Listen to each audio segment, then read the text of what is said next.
Hi, I'm Kate. Welcome to my channel, See Kate Sew. Today I'm going to show you how to use your scraps to make a dimensional puff quilt. The blocks in this quilt are stuffed, making it dimensional and really neat. So gather your supplies and let's jump right in.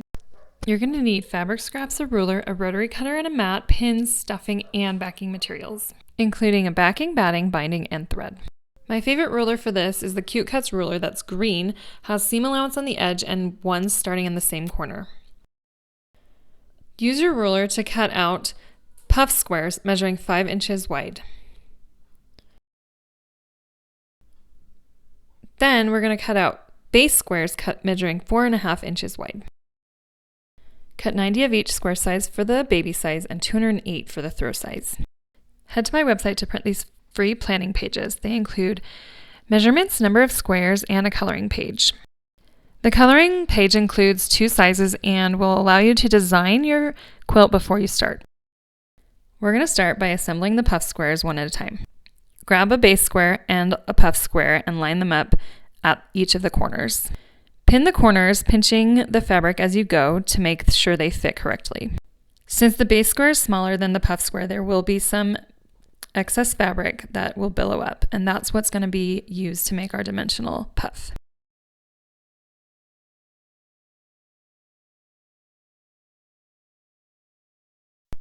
Once you have all the corners pinned, we're going to use that excess fabric to create pleats. On each side, pinch that excess fabric and pin it down.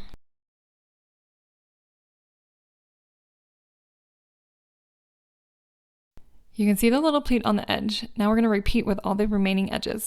Make sure you're pinning the pleats all in the same direction.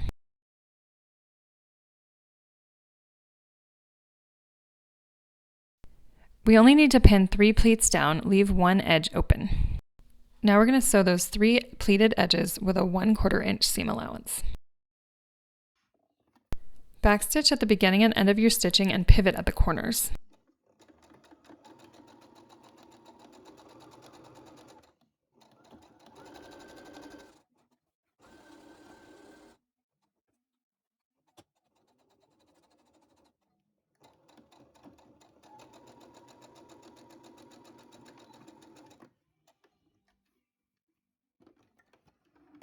When you're done, you'll have a square sewn with one edge open. Continue sewing squares until you have enough for your quilt. Now we're going to sew the blocks into rows. Line the squares up with the open edges on the same side. Pin the squares together on the side edge with the right sides together.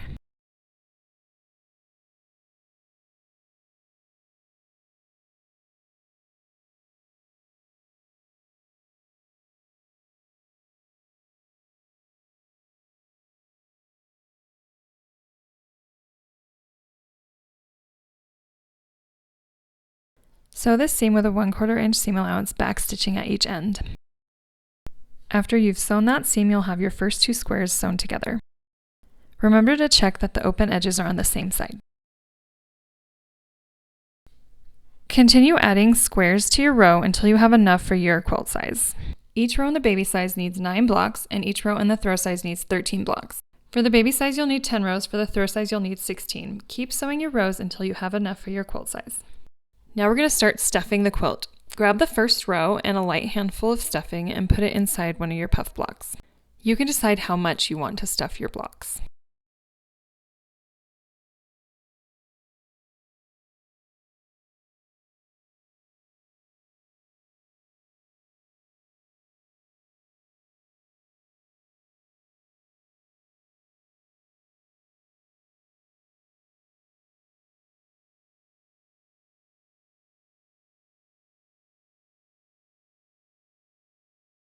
Once you have stuffed them to your liking, we're going to pin each block closed. Create the last pleat on your final side of your puff block. Pin it in place and repeat with the rest of the blocks in your row.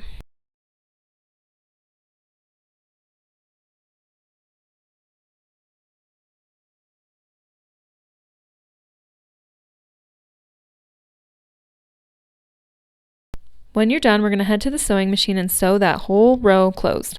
Use your hand to keep the stuffing out of the way as you sew down with a 1/4 inch seam allowance.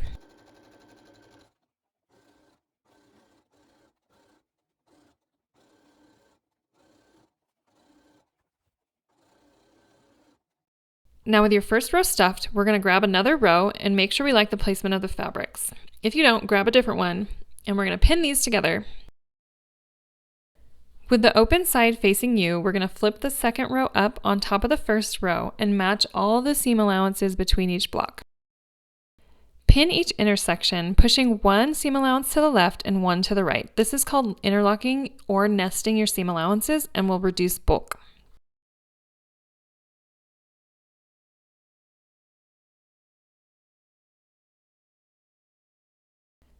Once you've pinned, go ahead and sew those 2 rows together with a 1/4 inch seam allowance. The second row is still unstuffed.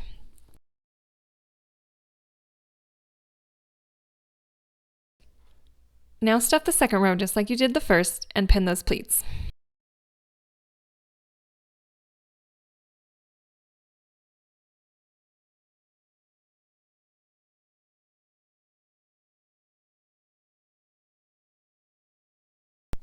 Continue stuffing and sewing rows together until you have used up all your rows. Now we're going to tie our quilt together. Grab some embroidery floss or yarn that matches the back of your quilt and basting spray. You'll also need some little scissors for this step. Lay the backing of your fabric face down on your floor and then do a layer of batting and finally your puff quilt right side up. Peel back your layers and spray baste these layers together. The spray baste is a temporary adhesive that will keep everything together while you tie your quilt together.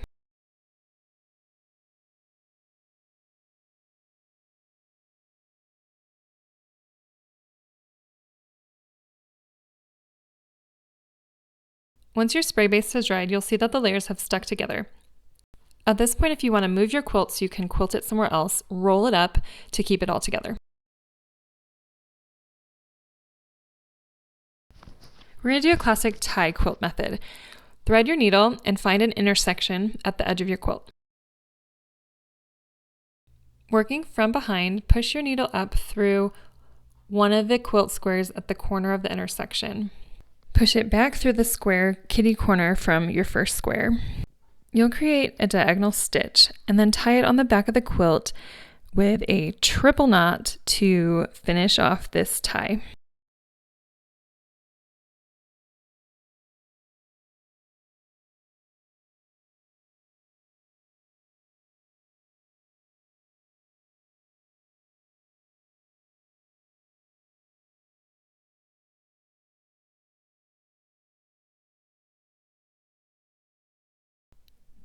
Trim the thread so you still have about 1/2 inch left.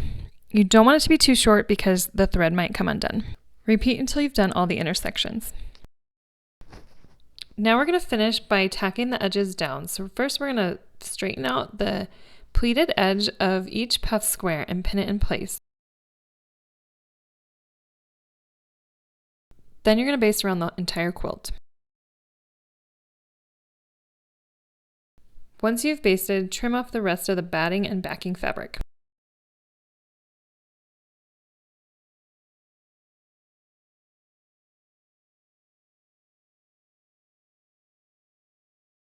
The last step is to finish the edges with binding. Sew your binding to the front of the puff quilt, then flip it to the back and sew it on by hand. If you've never done binding before, click the link in the description to learn how. Once you're finished, your quilt is done. I hope you enjoyed this video. To tour my dream box, click on the video above.